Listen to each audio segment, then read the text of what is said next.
नमस्कार, स्वागत है आपका। इस लोकसभा चुनाव की बड़ी लड़ाई लड़ी जा रही है तेलंगाना में, जहां बीजेपी को लग रहा है कि वो अपनी लोकसभा टैली बढ़ा सकती है और उस मुहिम के खिलाफ खड़े हैं तेलंगाना के कांग्रेस मुख्यमंत्री रेवंत रेड्डी, जिनके निवास पर आज हम हैं और इस वक्त वो हमारे साथ आज तक पे मौजूद है। रेवंत अन्ना, स्वागत है आपका।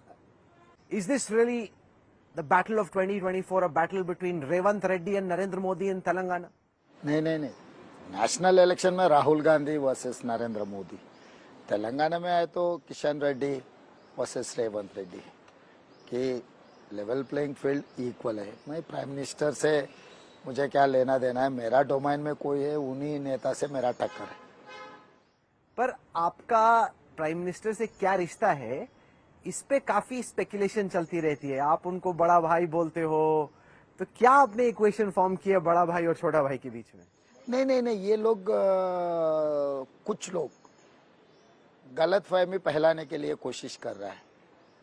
When Prime Minister was visiting Adilabad district in Telangana, official programme था वो, तो ऑफिशियल प्रोग्राम में फर्स्ट टाइम वो प्राइम मिनिस्टर पोजीशन पे इधर आया था। मैं मुख्यमंत्री के पोजीशन से वहां पर उनको रिसीव किए। वहां पर बात किया था, मैं union of India is union of states. तो जितने सारे हिंदुस्तान में मुख्यमंत्री थे, सबके लिए prime minister is a big brother. तो मैं वो बात कहा था, you have to behave like an big brother, you have to support states, whereas Telangana prime minister 5 trillion economy के बारे में बहुत बार कह चुका है। तो 5 मेट्रोपॉलिटन सिटी में Hyderabad also one of the metropolitan city. I have requested prime minister that time metro rail, Musi river front development and ITI corridor, other investments to Telangana.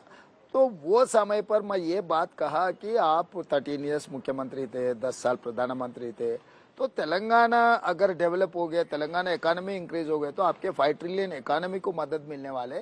इसीलिए आप जितने भी हमारे परमिशन पेंडिंग है वो तुरंत देने के लिए और बजट सैंक्शन के लिए मैं प्रधानमंत्री से रिक्वेस्ट किया था। मगर उसमें से कुछ लोग जानबूझकर आप बड़े भाई बोल के मैं कहा ना, वो कट एंड पेस्ट में ले जाके अभी देखो कांग्रेस मुख्यमंत्री प्रधानमंत्री को बड़े भाई कहा। इसमें क्या गलत है? एक मुख्यमंत्री एक प्रधानमंत्री को बड़े भाई कहा तो गलत क्या है उसमें? नहीं, मैं असुद्दीन ओवैसी का भाषण सुन रहा था। वो कह रहे हैं कि मैं रेवंत रेड्डी को चैलेंज करता हूं कि वो बोलें कि वो ABVP से नहीं है, संघ से नहीं है।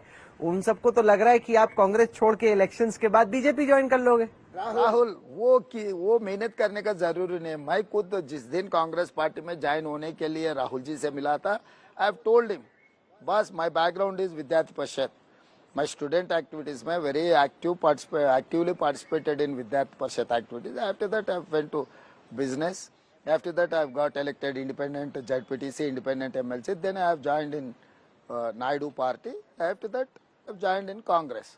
So this is open book, किसी ने कुछ रिसर्च करके कुछ बोलने का जरूरी नहीं। मुझे पूछे तो मैं बोलता हूँ ना। तो विद्यार्थी परिषद में रहा तो मैं जिस दिन कांग्रेस में ज्वाइन हुआ था उसी दिन बीजेपी में ज्वाइन होता था ना। वो चैलेंज करें कि आप बोलो कि आप RSS से आपका कोई कनेक्शन नहीं है। अरे वो मैं इसीलिए कह रहा हूँ, कासिम रिजवी से उनका क्या रिश्ता है, मैं बार बार थोड़ी पूछा हूँ उनको। वो MIM शुरुआत किया था कासिम रिजवी, वो यहाँ के जनता के खिलाफ जितना ये करना था वो किया था। तो मैं विद्यार्थी परिषद आइडियोलॉजी से आज कांग्रेस आइडियोलॉजी, गांधी नेतृत्व में मैं काम कर रहा हूँ। मुझे अप्रिशिएट करना, क्योंकि स्टूडेंट ऑर्गेनाइजेशन इधर रहकर केंद्र में बीजेपी सरकार रहा तो भी मैं ये वर्टिकल पूरा छोड़ दे के राहुल गांधी नेतृत्व में कांग्रेस पार्टी के लिए मैं काम कर रहा हूँ। तो इस देश के लिए, इस जनता के लिए रक्षा है कांग्रेस पार्टी, गांधी परिवार। इसीलिए मैं विद्यार्थी परिषद के स्टूडेंट होकर भी मैं कांग्रेस परिवार के साथ काम कर रहा हूँ। तो मुझे आप लोग सब अप्रिशिएट करना भाई। सोशलिस्ट फैब्रिक में रेवंत रेड्डी जी अच्छा काम कर रहा है, ये कम्युनल फैब्रिक छोड़ दिया, ये लाइन लेकर मुझे अप्रिशिएट करना। मुझे क्यों दबाने के लिए, नहीं तो बार बार ऐसा कमरे में बंद करने के लिए क्यों कोशिश आपका चल कोई रहा है? प्लान नहीं? आप बोल रहे हैं कि एकदम अफवाह फैला रहे हैं आपके दोस्त। भाई अभी लोग जो बोल रहा है मैं खुश हो जाता रहता हूँ, क्योंकि हर आदमी उनका बेटर एंड बेटर रेवंत का नाम है।